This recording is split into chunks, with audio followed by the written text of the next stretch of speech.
Dear students, I am Altaf Hussain. Today I am going to teach you a chapter of English grammar named by preposition.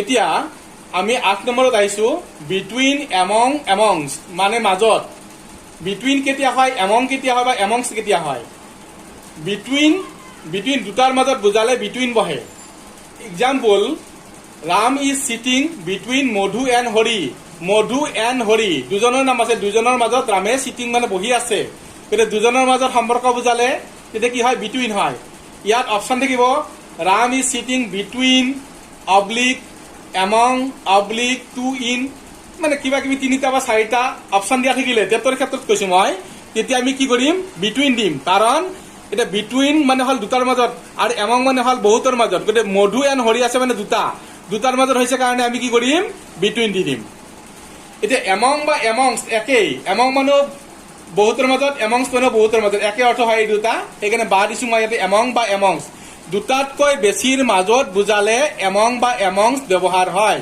তিনিটাও হ'ব পাৰে চাৰিটাও হ'ব পাৰে পাঁচটা হ'ব পাৰে 1 লাখ হ'ব পাৰে মুঠতে দুটাতকৈ বেছিৰ মাজত বুজালে among বা amongst ব্যৱহাৰ হয় এক্সাম্পল স্বৰূপে আছে ইয়াতে she is sitting among the girls বুলি কওঁতে ছোৱালীবোৰ কিমানজনী ছোৱালী আছে আমি নাজানো গতিকে এই ক্ষেত্ৰত আমি দুটাতকৈ বেছিৰ মাজত বুজি পাইছো আৰু সেয়েহে among বা amongst যিটো থাকে সেইটোৱে আমি দি দিম অপচনত among থাকিব পাৰে among থাকিলে amongst নাথাকে কিন্তু এটাহে থাকিব among বা amongst এটা থাকিব যিটো থাকে সেইটোৱে আমি দি দিম কাৰণ ইয়াত দুজনতকৈ বেছি বুজাইছে নাম্বাৰ 9 for আৰু since for মানে ধৰি আৰম্ভ সময়টো স্পষ্টভাৱে উল্লেখ নাথাকিলে গুৰুত্ব দিবা আৰম্ভ সময়টো স্পষ্টভাৱে উল্লেখ নাথাকিলে for ব্যৱহাৰ হয় example he has been living here তেওঁ ইয়াত বাস কৰি আছে for 3 years 3 বছৰ ধৰি তেওঁ ইয়াত 3 বছৰ ধৰি বাস কৰি আছে 3 years বুলি ক'লে 3 years আগতে কিমান চন আছিল সেইটো হলে আমি স্পষ্ট বুজি পাম 3 years আগতে আৰম্ভ হৈছে কামটো বৰ্তমান চলি আছে 3 years আগতে কিমান চন আছিল সেইটো যেহেতু উল্লেখ নাই 3 বছৰ ধৰি বুলি আছে গতিকে ইয়াত স্পষ্ট নোহোৱাটো বুজি পাইছো আৰু তাৰ কাৰণে ইয়াতে হ'ব for preposition since মানে পৰা অসমীয়াটো আমি জানিব লাগে আসলতে যেটো অসমৰ মানুহ আমি since মানে পৰা আৰম্ভ সময়টো স্পষ্ট হৈ উল্লেখ থাকিলে since ব্যৱহাৰ হয় তেনে he has been living here since 2009 বুলি কোৱাৰ লগে স্পষ্ট হৈ গৈছে আৰম্ভ সময়টো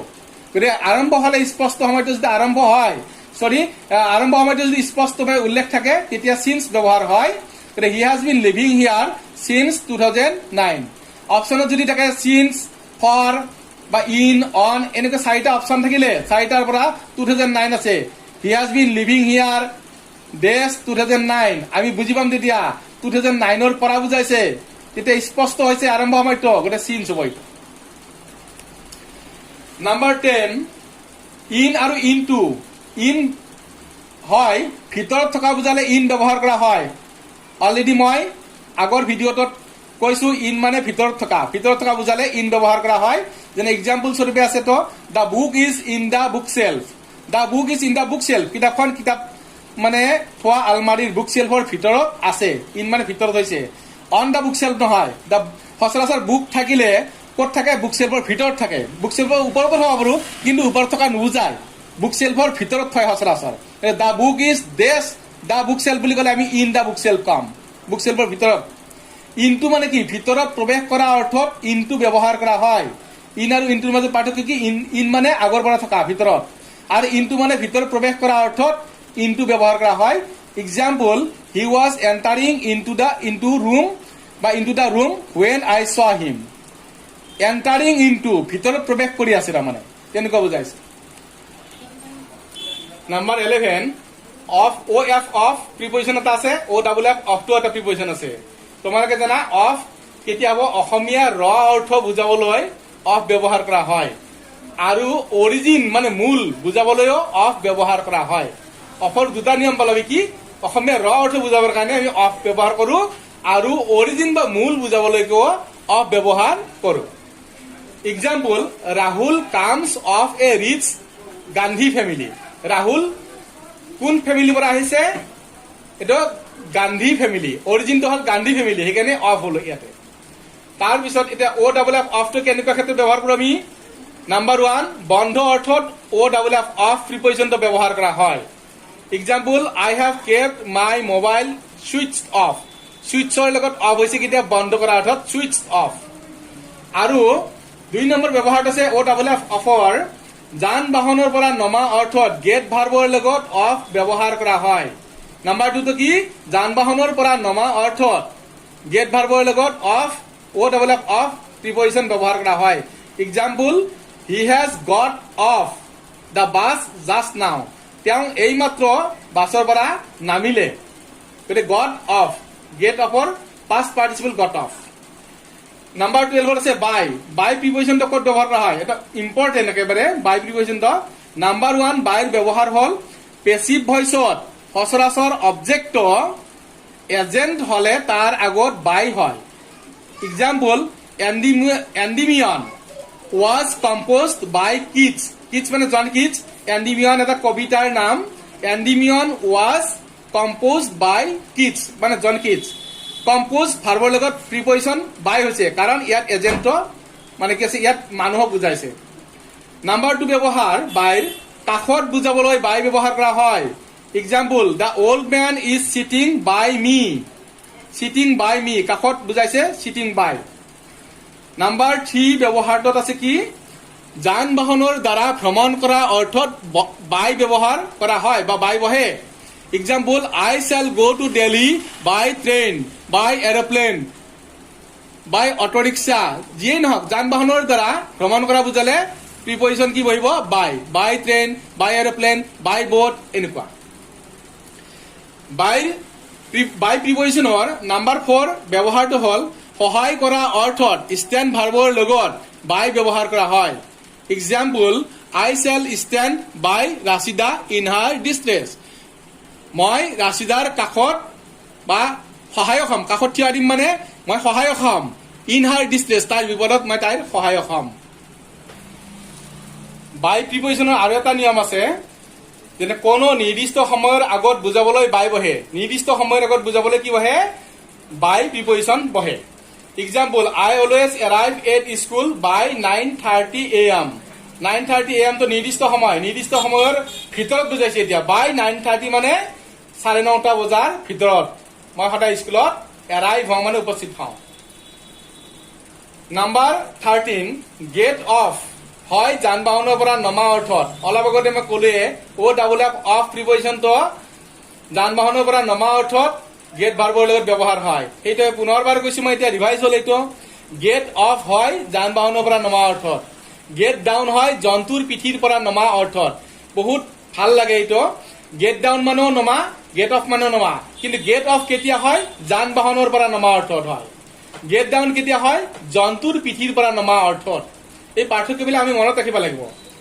আৰু এই নিয়মবিলাক জানিলে আমি অপশ্যনত যেনেকেই কি নিদিয়ক আমি সেন্টেন্সটো পঢ়াৰ লগে লগে গম পাম এইটো যান বাহনৰ পৰা নমা হৈছে যদি গেট অফ হ'ব, জন্তুৰ পিঠিৰ পৰা নামিছে যদি গেট ডাউন হ'ব। এটা এক্সাম্পল আছে, he has got off the bus just now. এই দ্য বাছটো হ'ল কি? যান বাহন। গতিকে গট অফ হৈছে। গেট অফ, গট অফ কথা এটাই, কেৱল টেন্সটো বেলেগ। নেক্সট এক্সাম্পল আছে, he has got down from the back of the horse. Horse মানে খৰাৰ, বেক মানে পিঠিৰ পৰা। খৰাৰ পিঠিৰ পৰা, অৰ্থাৎ খৰাত উঠি আছিল, খৰাৰ পিঠিৰ পৰা নামিছে তেওঁ। এইটো অৰ্থাৎ গটৰ লগত ডাউন প্ৰিপজিশ্যন ব্যৱহাৰ হ'ব। Got down from the back of the horse. Number 14, by আৰু উইথ। মানে এইটো এটা ধুনীয়া ব্যৱহাৰ। বাই আৰু উইথ কেতিয়া হয়? বাই মানে দ্বাৰা। পেচিভ ভইচত কামটো এজেন্টৰ দ্বাৰা কৰা হোৱা বুজালে বাই ব্যৱহাৰ কৰা হয়। পেচিভ ভইচত মানে বাই প্ৰিপজিশ্যনো বহে, উইথ প্ৰিপজিশ্যনো বহে। বাইটো কেতিয়া দিম?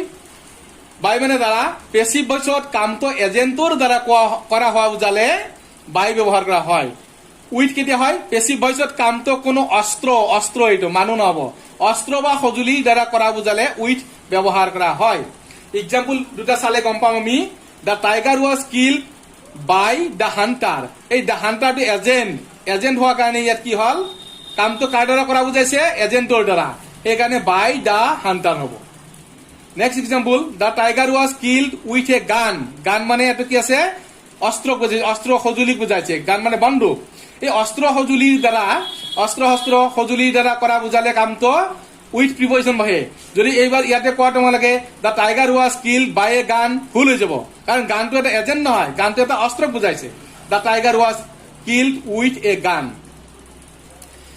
Next number 15 one of the most finest examples of preposition blind মানে সকলে আমি জানো অন্ধ বহুত ধুনিয়া লাগে গুৰুত্ব দিবা তোমালোকে ব্লাইন্ড অফ হয় সঁচা অন্ধ অৰ্থত সঁচা অন্ধ বুজালে দুটা চকু অন্ধ তেতিয়া কি হৈ যাব ব্লাইন্ড অফ হৈ যাব ব্লাইন্ডৰ লগত অফ প্ৰিপজিশ্যন হ'ব সঁচা অন্ধ অৰ্থত বুজালে ব্লাইন্ডৰ লগত ইন প্ৰিপজিশ্যন হয় কেতিয়া ইন হয় কেতিয়া ব্লাইন্ড অফ হয় কেতিয়া ব্লাইন্ড ইন হয় কেতিয়া ব্লাইন্ড টু হয় স্পষ্টকৈ আমি জানিব লাগিব তেতিয়া অপচন যিমান টানকৈ নিদিয়ক আমি এনসাৰ কৰাত বা সিলেক্ট কৰি পেলাই এনসাৰটো শুদ্ধকৈ দিয়াত আমাৰ কোনো অসুবিধা নহয় কোনো ডিফিকাল্টি আমি নাপাম ব্লাইন্ড অফ হয় সঁচা অন্ধ অৰ্থত ব্লাইন্ড ইন হয় কোনো নিৰ্দিষ্ট চকু সৌ চকু বা বাও চকু এনেকৈ যদি দেখুৱাই দিয়ে কণা হোৱা বুজায় কণা হোৱা অৰ্থত কি হ'ব নিৰ্দিষ্ট চকু এটা যদি কণা হোৱা অৰ্থত বুজায় তেতিয়া ব্লাইণ্ডৰ লগত প্ৰিপজিশ্যন আহিব ইন নিৰ্দিষ্ট কৰি দিব লাগিব আৰু ব্লাইন্ড টু হয় কেতিয়া দেখিও নেদেখা ভাওজোৰা অৰ্থত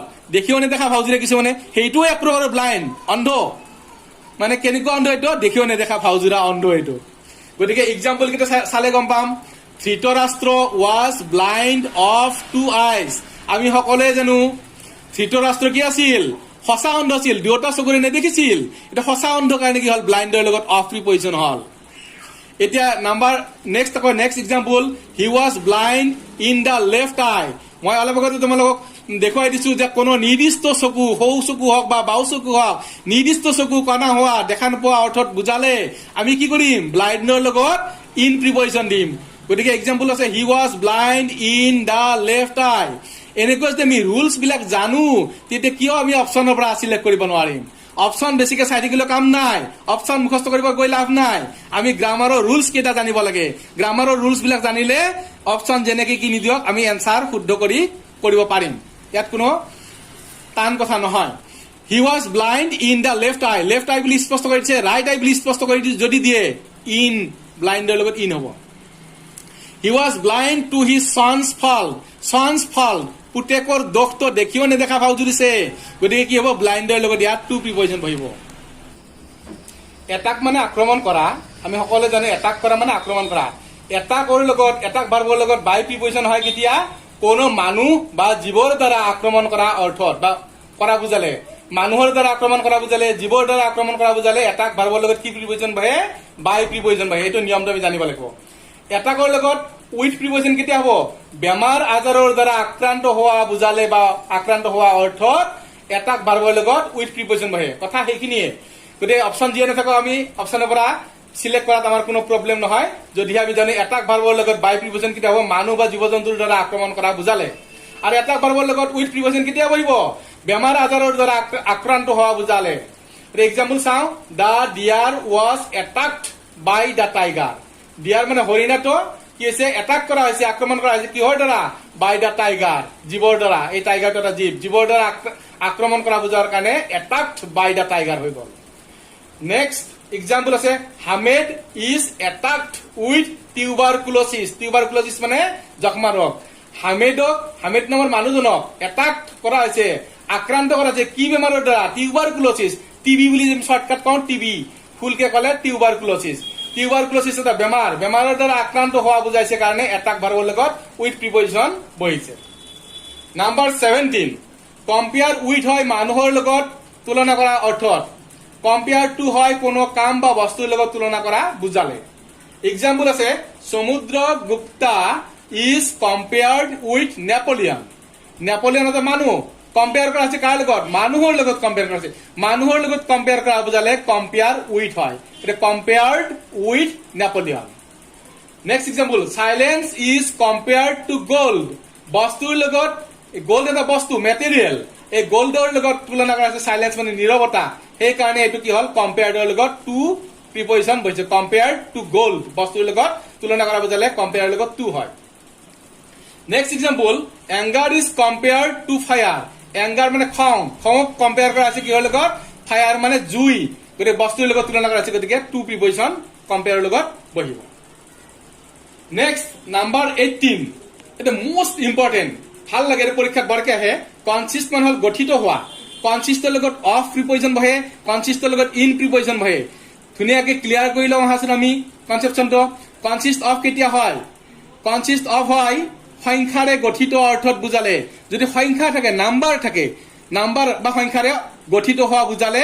কনসিষ্ট ভাৰ্বৰ লগত প্ৰিপজিশন হ'ব অফ আৰু কনসিষ্ট ইন হয় নিহিত অৰ্থত অৰ্থাৎ সংখ্যাৰে বা সংখ্যাৰ উল্লেখ নাথাকিলে কনসিষ্ট ইন হয় সংখ্যা একেবাৰে সহজত বুজিলাম আমি এনেকে সংখ্যা উল্লেখ থাকিলে কনসিষ্ট অফ হ'ব সংখ্যা উল্লেখ নাথাকিলে আমি কি দিম কনসিষ্ট ইন দিম তেতিয়া নিহিত অৰ্থত যাব এক্সাম্পল চালে গম পাম দ্য কমিটি কনসিস্টস অফ 7 মেম্বাৰ্স 7 মেম্বাৰ্স কমিটিখন কিমান জন সদস্যৰ দ্বাৰা গঠিত হৈছে কনসিষ্টৰ লগত অফ দিলো এই কাৰণে ইয়াত 7 মেম্বাৰ্স 7 সংখ্যা আছে ইয়েস নেক্সট আছে কি হ্যাপিনেস সুখ শান্তি কনসিস্টস অফ দিব নোৱাৰা ইন স্পিকিং দ্য ট্ৰুথ হ'ব ইন হ'ব কাৰণ সুখ শান্তিটো নিহিত হৈ থাকে কিহত স্পিকিং দ্য ট্ৰুথ সত্য কথা কোৱাৰ ক্ষেত্ৰত সুখ শান্তিটো নিহিত হৈ থাকে এটা নিহিত অৰ্থত আছে অৰ্থাৎ সহজত ক'ব গ'লে ইয়াত সংখ্যা নাই সংখ্যা নাথাকিলে কনসিষ্ট ভাৰ্বৰ লগত ইন প্ৰিপজিশন বহে সংখ্যা থাকিলে কনসিষ্ট ভাৰ্বৰ লগত অফ প্ৰিপজিশন বহে